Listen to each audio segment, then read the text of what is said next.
మక్తల్ నియోజకవర్గంలో అన్ని గ్రామాలలో ఉన్న తాగునీటి ఎద్దడిని విద్యుత్ కోతలను యుద్ధ ప్రాతిపదికన తీర్చండి.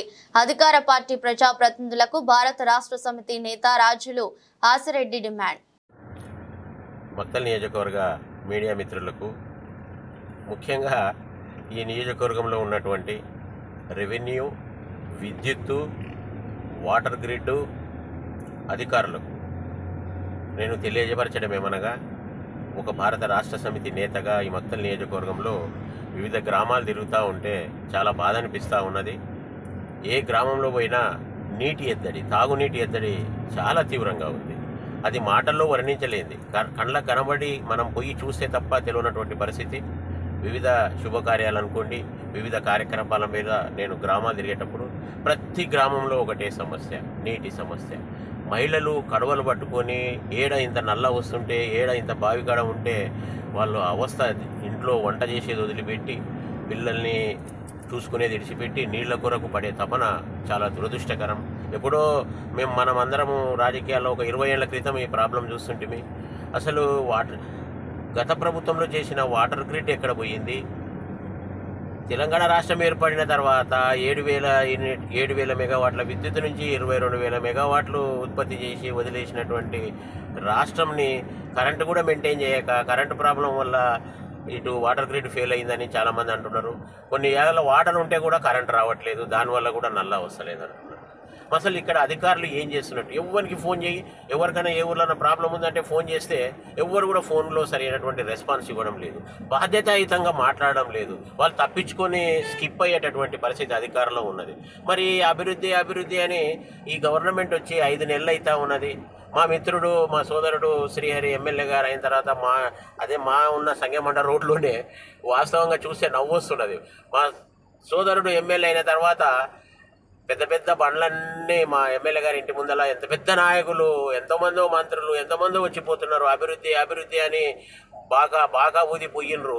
తీరా చూస్తే గ్రామాల్లో తిరుగుతూ ఉంటే తాగనికే నీళ్ళు ఇవ్వలేనటువంటి పరిస్థితి నెలకొన్నది. మా ఎమ్మెల్యే గారి హౌస్ ఫుల్, అవుట్పుట్ నీళ్ళు. తీరా ఇక్కడ చూస్తూ ఉంటే మరి వీళ్ళందరూ ఎందుకు వచ్చినట్లు? నాకు తెలిసి ఈ నియోజకవర్గంలో మా సోదరుడు శ్రీహరి గారు కూడా నేను విజ్ఞప్తి చేస్తూ ఉన్నా, ఒకసారి అధికారులు రివ్యూ పెట్టండి. 5 నెలలు అయింది, ఈ రోజు వరకు కూడా నేను ఎక్కడ చూడలేదు రివ్యూ పెట్టంగా. ఓ ప్రెస్ పరంగా చూడలేదు, ఒక మీడియా పరంగా చూడలేదు, ఎక్కడా చూడలేదు. అన్నీ మామూలు తిరుగుడు, మామూలు ఊకదంపుడు, ఉపన్యాసాలు ఇవ్వడం అనేది కాదు. ప్రత్యక్షంగా గ్రామాల్లో ఉండి ఈరోజు ప్రతి గ్రామంలో వాటర్ సమస్య ఎదుర్కొంటున్నారు, కరెంటు సమస్య ఎదుర్కొంటున్నారు. పంటలు కొన్ని ఎండిపోయినాయి. ఈరోజు ఇంకా కాలువలు కూడా ఇంకా కొన్ని రిపేర్ అయ్యేవి ఉన్నాయి. వీటిపైన అన్ని శాఖల అధికారులతో రివ్యూ పెట్టమని నేను కోరుతా ఉన్నా. ఈ నియోజకవర్గంలో ప్రజలు చాలా బాధపడుతూ ఉన్నారు. ప్రత్యక్షంగా పోయి చూడండి, చూసి తెలుసుకుంటే కానీ ఇది అర్థం కాని సమస్య. ఇది రాజకీయంగా నేను విమర్శించడం లేదు, మన బీద ప్రజల పట్ల కొద్దిగా దృష్టి పెట్టాలి. ఈ నియోజకవర్గంలో ఇప్పుడు ఈ 5 నెలల కాలంలో నేను గమనించింది ఏంటంటే, అభివృద్ధి అనేటటువంటిది అక్కడక్కడ కొంత జరుగుతూ ఉన్నది. ఆ అభివృద్ధి ఏంటంటే చెరువుల ఒండు విషయంలో జరుగుతూ ఉన్నది, వాగుల ఉసుక విషయంలో జరుగుతూ ఉన్నది, కంకర్ల విషయంలో జరుగుతూ ఉన్నది. మన మక్తల్ నియోజకవర్గంలో చాలామంది బడా నాయకులంతా అధికార పార్టీలో చేరి కొత్త టిప్పర్లు, కొత్త జేసీబీలు నియోజకవర్గంలో కనబడతా ఉన్నాయి తప్ప, ఒకవేళ మళ్ళీ ఇదే అభివృద్ధి అనుకుంటే అది మీ ఇష్టం. కానీ వాస్తవంగా ఈ ప్రజలకు సేవ చేయాలనుకుంటే, ఈ ప్రజలకు నిజంగా మన మక్తల్ నియోజకవర్గంలో ఉన్న రైతులకు సేవ చేయాలనుకుంటే మొట్టమొదట బీద ప్రజానీకానికి కావలసినటువంటి మినిమం సదుపాయాలపైన దృష్టి పెట్టమని నేను మా సోదరుడు ఎమ్మెల్యే గౌరవనీయులు శ్రీహరి గారిని నేను కోరుతా ఉన్నా. ఇంకోటి, ఈ నియోజకవర్గంలో అధికారులంతా నిద్రపోతూ ఉన్నారు. అసలు వాళ్ళపైన ఒక రివ్యూ అనేది కూడా ఈ రోజు వరకు జరగలేదు. ఆరాం జీతాలు తీసుకొని ఎవరి ఇళ్లలో వాళ్ళు కూర్చొని ఫోన్ నాట్ రీచబుల్ అని వస్తుంది. కొందరు ఫోన్లు కూడా లిఫ్ట్ చేయరు. అసలు ఎప్పుడు అధికారులు డ్యూటీకి వస్తారో తెలియదు, ఎప్పుడు పోతారో తెలియదు. ఎవరికి కూడా రెస్పాన్సిబిలిటీ అనేది లేదు.